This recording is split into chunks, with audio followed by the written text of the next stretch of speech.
مساء الهنا. لو أول مرة تشوفوني معاكم سما، تعالوا النهاردة نعمل أكلة حرشة رهيبة تجنن، وكمان بقى في العيش البلدي، وهي الكبدة الاسكندراني. ويا سلام بقى لما نفتح العيش البلدي ونرش رشة الجرجير ونحط الكبدة وعليها رشة الليمون، يا خبر. وكمان الفينو. على طريقة الكبدة اللي تجنن، هنزل بقطعة من الدوش أو الليل، وهنزل عليها بزيت ذرة بس كتير شوية. بعد كده هنزل بشرايح البصل رفيعة خالص، اشوحها كويس خالص لحد ما تدبل جدا ولونها كمان يتغير. خلوا بالكم دي عمايل الكبده الصح وجربوها بالطريقه دي. بعد كده قبل ما اللون بتاعها يتغير هنزل معلقتين كبار من الثوم كده تمام. هبدا بقى انزل بالكبده، وطبعا الكبده مش بتتغسل، مقطعها تقطيع صغير جدا. كل ما تكون متقطعه صغير ومتقطعه رفيع بتكون افضل وبتستوي بسرعه قوي. في المرحله دي انا مش عايزاها تتقلب، بفضل اقفل فيها كده في الوك بتاعتي وما اقلبهاش لمده دقيقه بالظبط بالشكل ده. بعد ما حسيت ان الريحه بتاعتها طلعت هبدا اقلبها بالشكل ده. هو ده اللي انا عاوزاه بالظبط، انها ما تنزلش ميه خالص. في المرحله دي هنزل بقى فلفل اسود،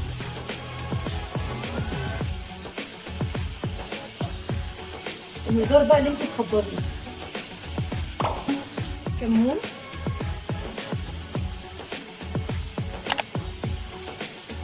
حاجه بسيطه كده من الكزبره، ورشه ابسط من الشطه ده لو بتحب الشطه فيها يعني، وطبعا الملح.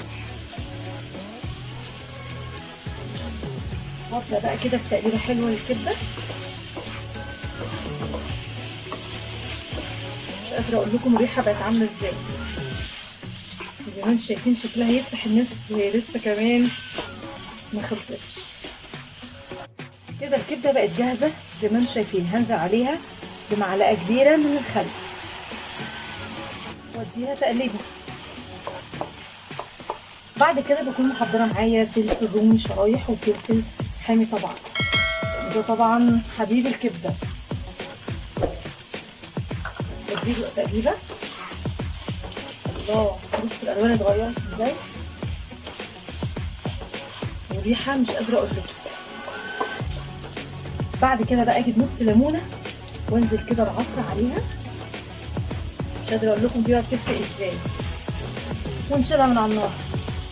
وطبعا ما يحلاش بقى في الاكل البلدي الاصيل ده بشرايح كده بتقطيعه كده جميله من الجرجير، وعليها الكبده بتاعتنا،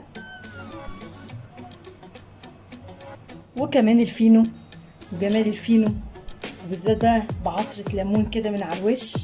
مقولكوش. لو اول مره تشوفوني ما تنسونيش سبسكرايب، ويا رب اكون قدرت افيدكم، والسلام عليكم.